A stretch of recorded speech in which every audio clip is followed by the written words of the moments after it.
sa vlog!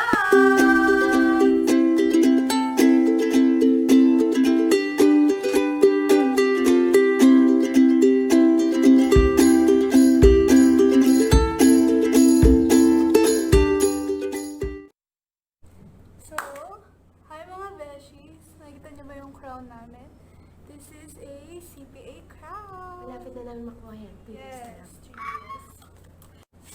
So today, ang i-discuss po namin ay Investment in Associate.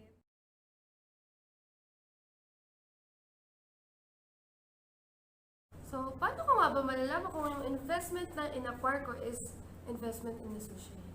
So, meron kasing mga pamantayan. Ang unang-una sa lahat, kailangan magkaroon ng significant influence ang isang investor sa investee or sa entity, sa isang entity. So, paano tayo magkakaroon ng significant influence? Kailangan ay ang i-acquire ng shares ay 20% and above nung assets or nung shares na inisyu ng isang entity. But bukod doon, meron ding mga pamantayan na tinatawag nating PRIM. PRIM. In short, PRIM. So ano nga ba yung PRIM? PRIM stands for P. Participation in policy making process. R. Representation in the board of directors. I. Interchange of managerial personnel. And letter M. Material transaction between the investor and the investor. And lastly, letter P. Provision of essential technical information. PRIM. So kapag sinabing may significant influence ang isang investor sa investee or sa entity, ang ibig sabihin nun ay meron siyang power to participate in the financial and operating policy decisions, but not control or joint control over those policies. So ibig sabihin, meron lang siyang kakayahan na mag-participate pero hindi niya pwedeng kontrolin, hindi siya pwedeng mag-control. Basta yun. Yeah, amazing. So, paano naman kung mawala ang significant influence? So, meron kasing... Wow! Galing. Ang ganda! So, paano naman kung mawala ang significant influence ng isang investor? So, may mga time kasi na nag-acquire pa siya ng shares or parang dumami yung shares niya, tumaas yung percentage ng shares na hawak niya. Kunyari, from 20%, naging 50%, edi nagkaroon na siya ng control dun sa company. So, hindi na siya pwedeng sabihin na investment in associate. Tapos, meron namang mga times na bumababa yung shares na hawak niya, binenta niya, ganun. So, mawawala rin yung significant influence niya dun sa entity or sa company.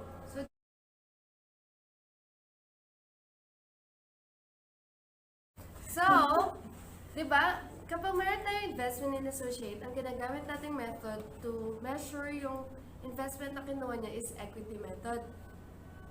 Paano nga natin masasabi na na pwedeng gamitin yung equity method kapag meron tayong significant influence na sinabi kanina ni Shai? Dito tayo sa accounting procedure ng equity method. First, ang investment in associate ay mini-measure at cost. Kung magkano natin siya pinili, yun din yung amount ng ating investment. Pangalawa, ang carrying amount ng ating investment in associate ay tumataas kapag may net income ang entity na kung saan tayo nag-invest at bababa kung may net loss tayo. Pangatlo, ang dividends received na makukuha natin is not an income but a Decrease in investment. Ibig Yeah. sabihin, parang siya, return on investment yung dividend. Yeah. Parang binawasan natin yung investment in associate natin. Tapos makakuha tayo ng cash. And pang-4, ang investment na dapat i-acquire natin is ordinary shares only. Kasi kapag preference share ang in-acquire natin, di ba nga, sabi ni Shai kanina, ang significant influence is the power to participate in financial and operating policy. Pero kapag preference share kasi, gusto lang nila is dividend, so wala silang power to participate, to vote, and like that. So, ang ating investment in associate ay isang non-current asset. Illustration number 1, Equity Method. Number 1. On January 1, 2019, an investor purchased 20,000 shares of the 100,000 outstanding ordinary shares of another entity at 200 pesos per share. The investment represents a 20% equity interest and the investor has a significant influence over the investee. The acquisition cost is equal to the carrying amount of the net assets acquired. Journal entry, debit investment in associate, credit cash, 4 million. Number 2, the investee reported net income of 5 million for 2019. The investor recognized a share of the net income of the investee equal to 20% of 5 million or 1 million. Journal entry, debit investment in associate, credit investment income, 1 million. Number 3, received a 25% share dividend from the investee on December 31, 2019. Memo entry, received 5,000 ordinary shares as 25% share dividend on 20,000 original shares. Shares now held 25,000 shares. Note that the 20% equity interest is not affected by the share dividend. The equity interest is the same before and after the share dividend. Number 4, the investee reported a net loss of 1 million for 2020. The investor recognized a share in the net loss of the investee equal to 20% of 1 million or 200,000. Journal entry, debit loss on investment, credit investment in associate, 200,000. Number 5, the investee declared and paid a cash dividend of 2,500,000 on ordinary shares on December 31, 2020.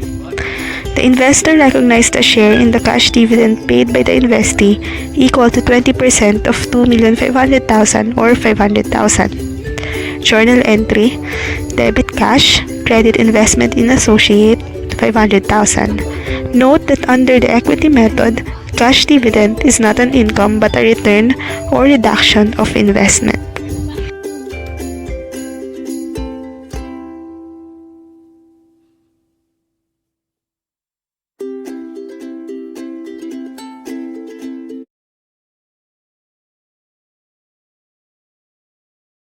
Dito naman tayo sa excess of cost over carrying amount.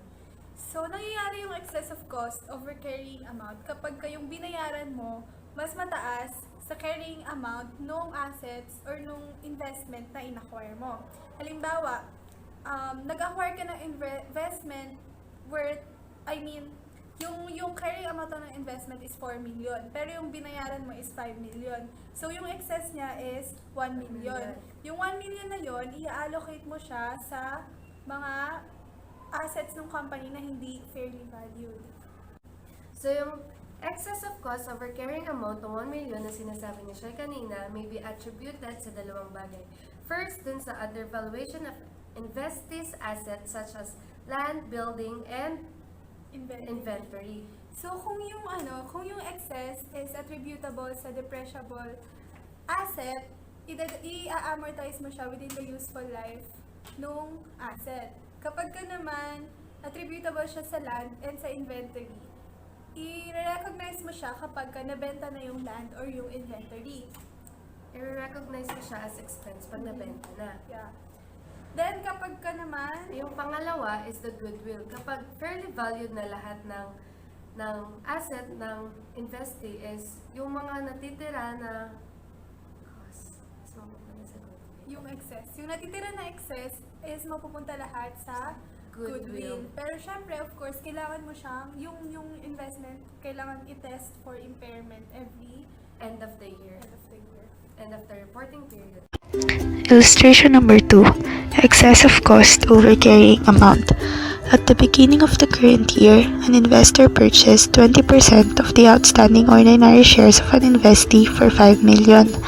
The net assets of the investee on the date of acquisition are fairly valued except for a depreciable asset for which the fair value is 2 million greater than its carrying amount. Any remaining excess is attributable to goodwill. The carrying amount of the investee's net assets was 20 million. The investor therefore paid 1 million in excess of the carrying amount of the net assets computed as follows. Acquisition cost of 5 million less carrying amount of net assets acquired na 4 million computed as 20 million times 20%. Yung difference ng dalawa is the excess of cost over carrying amount of 1 million. The excess is attributable to the following: undervaluation of depreciable asset of investee with remaining life of 5 years na 400,000, which is computed as 2 million times 20%. Yung difference naman na excess of cost over carrying amount na 1 million tsaka no undervaluation of depreciable asset na 400,000, yun yung mapupunta sa goodwill. Yun yung tinatawag na remainder na 600,000. The journal entry to record to amortize the excess of cost attributable to the undervaluation of depreciable asset is as follows: debit investment income, credit investment in associate na 80,000, computed as 400,000 divided by 5. 5 is the remaining useful life of the asset. When depreciable and intangible assets of the investee are undervalued, the depreciation and amortization are naturally understated, resulting to overstatement of the investee's net income. Thus, the investor should decrease investment income. The excess of cost attributable to goodwill is not amortized. The goodwill is included in the carrying amount of the investment in associate.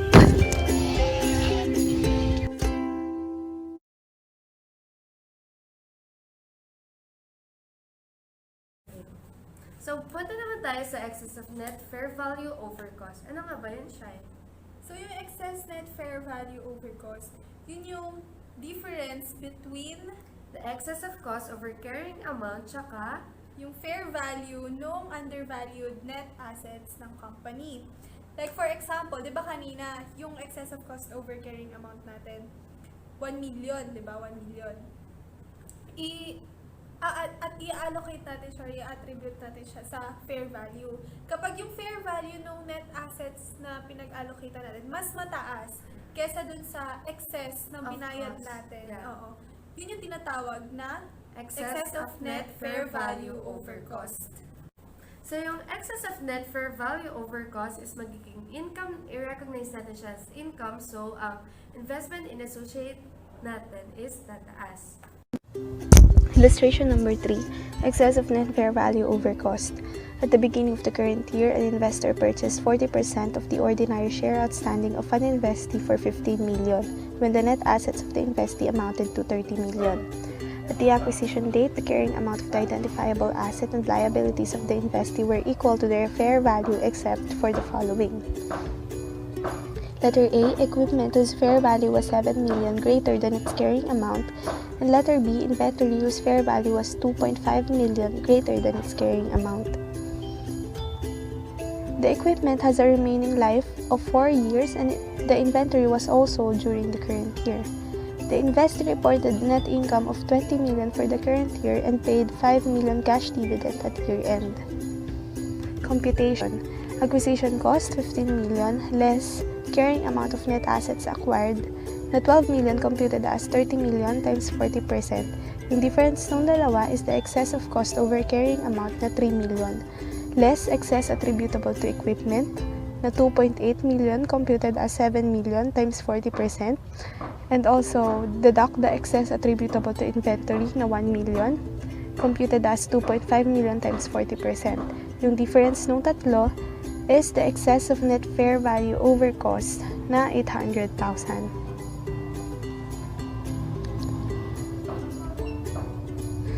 Journal entries. Number 1. To record the investment, debit investment in associate, credit cash, 15 million. Number 2. To record the share in net income, debit investment in associate, credit investment income, na 8 million computed as 20 million times 40%. Number 3. To record the share in cash dividend, debit cash, credit investment in associate, na 2 million computed as 5 million times 40%. Number 4, to record the amortization of excess attributable to the equipment, debit investment income, credit investment in associate na 7 million, computed as 2,800,000 divided by 4. Dinivide siya sa 4 kasi 4 years yung useful life na natitira dun sa equipment. Number 5, to record the amortization of excess attributable to the inventory. Debit investment income, credit investment in associate na 1 million. The excess is fully expensed because all the inventory was already sold during the year. Number 6, to record the excess net fair value as investment income, debit investment in associate, credit investment income na 800,000.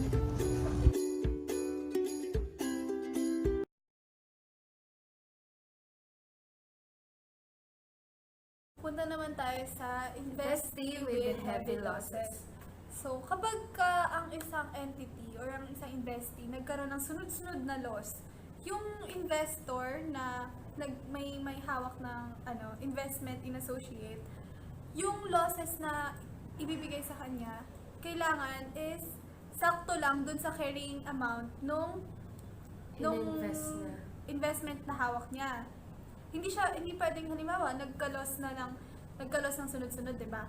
Tapos may loss, zero na yung balance ng carrying amount nung investment. Tapos nagka-loss ulit. Hindi pwedeng Mag-negative. mag-record ka ulit ng loss kasi magne-negative yung investment, carrying amount ng investment. Hindi pwede 'yon.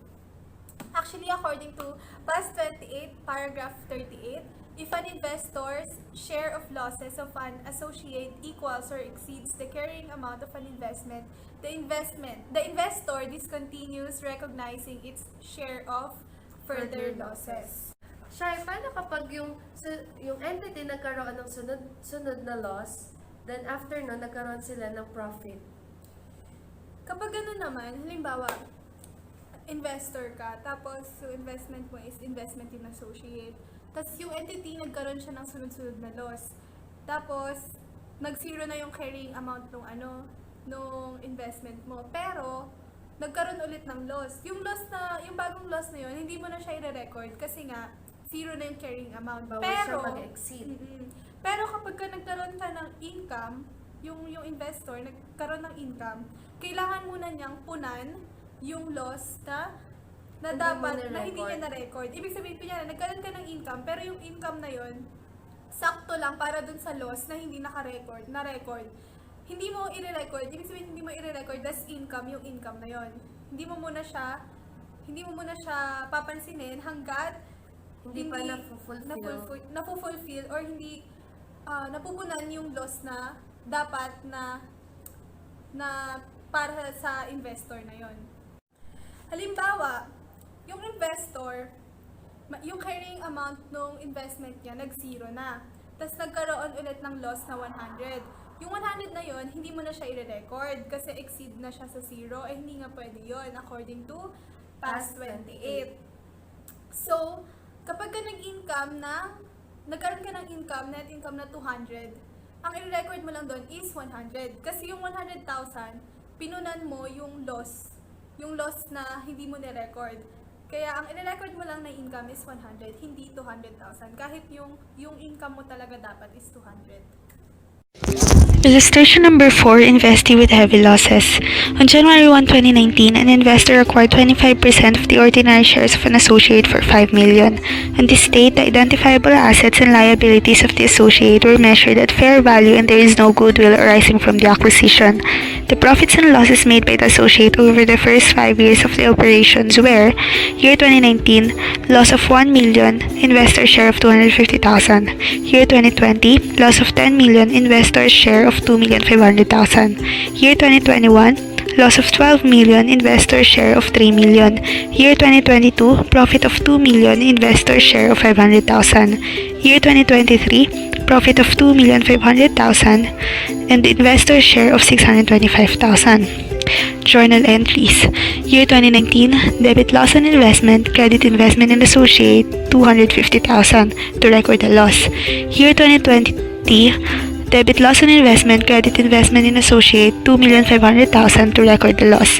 Year 2021, debit loss on investment, credit investment in associate, 2,250,000 to record the loss. It is computed as the acquisition cost na 5 million less yung loss on investment on 2019 na 250,000 and 2020 na 2,500,000. Yung difference ng dalawa is the carrying amount on January 1, 2021 na 2,250,000. The investor share in the loss of the associate for 2021 is 3 million. However, the loss to be recognized cannot exceed the carrying amount of the investment of 2,250,000. The investment is reduced to zero. Kaya, 2,250,000 lang yung ni-record. Noong 2022, no entry. Share in the loss for 2021 is 3 million. Then yung loss na ni-recognize ng 2021 is 2,250,000. So yung difference is the unrecognized loss in 2021 na 750,000. And yung share in profit for 2022 is 500,000. So the remaining unrecognized loss na lang is 250,000. Wala siyang entry kasi loss pa rin. If the associate subsequently reports profit, the investor resumes recognizing its share of profit only after the share of profit equals the share of losses not previously recognized. Therefore, in 2023, debit i-record natin yung profit.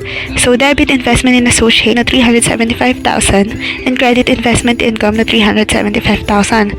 It is computed as yung share in profit na 2023 na 625,000 less yung remaining unrecognized loss na 250,000. So, the share in profit to be recognized in 2023 is 375,000.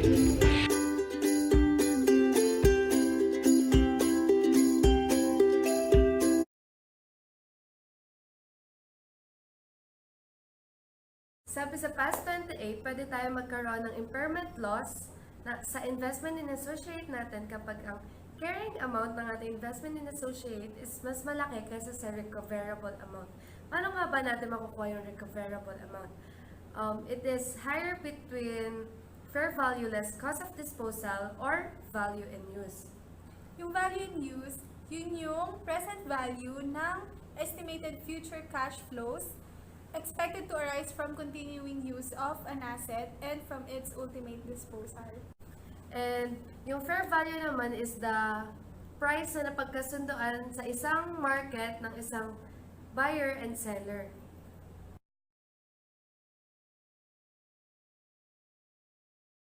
Punta na naman tayo sa discontinuance of equity method. Sabi sa past 28, paragraph 22, an investor shall discontinue the use of equity method from the date that it ceases to have a significant influence over an associate.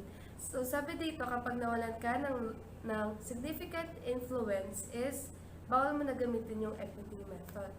So, paano nga ba mawawala yung significant influence? It's either bumaba sa 20% yung investment mo, yung share na ininvest mo, or tumaas sa 50%.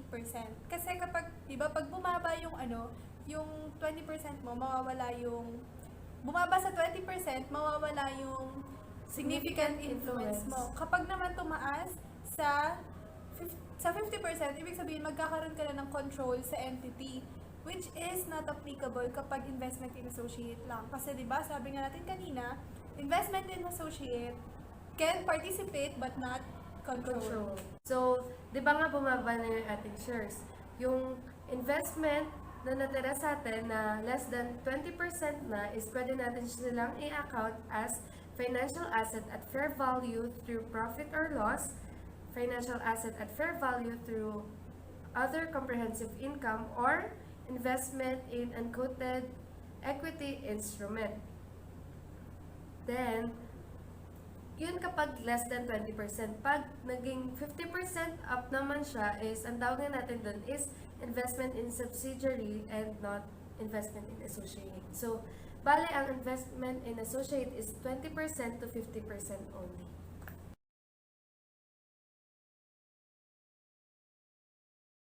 Doon naman tayo sa measurement after loss of significant influence. So, di ba nawalan na tayo ng significant influence? Bawal na natin gamitin yung equity method. So, yung na-retain na investment natin is i-measure na natin siya at fair value. Pwede dun sa FVPL, FVOCI, or investment in unquoted equity instrument. Tapos, ang difference between sa carrying amount ng retained investment natin and yung fair value nun is mapupunta siya sa profit or loss, and ang account natin dun is gain from remeasurement. Yung difference naman between the net proceeds ng ating investment natin, the carrying amount is mapupunta siya sa profit or loss and ang ating account doon is gain from sale. Yan ay kung ibebenta mo yung Investment natin. Investment share natin.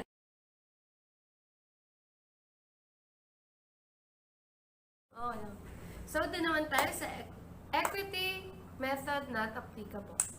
So, hindi lahat ay minimeasure, hindi lahat ng equity investment ay minimeasure through equity method.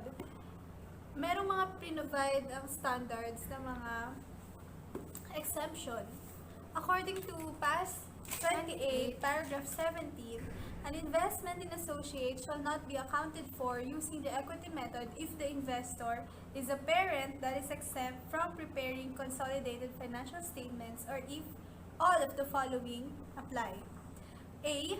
The investor is a wholly owned subsidiary or a partially owned subsidiary of another entity and the other owners do not object to the investor not applying the equity method.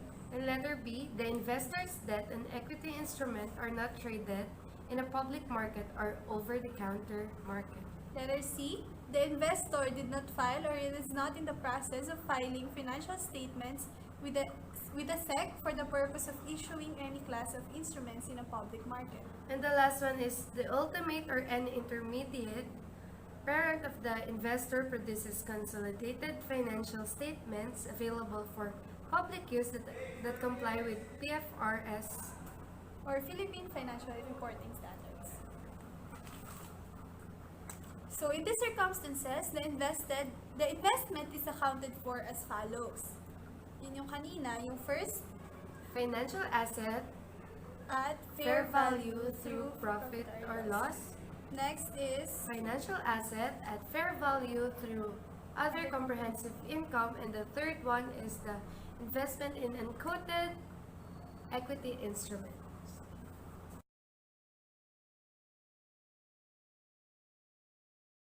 meron naman tayong tinatawag na investment in associate achieved in stages.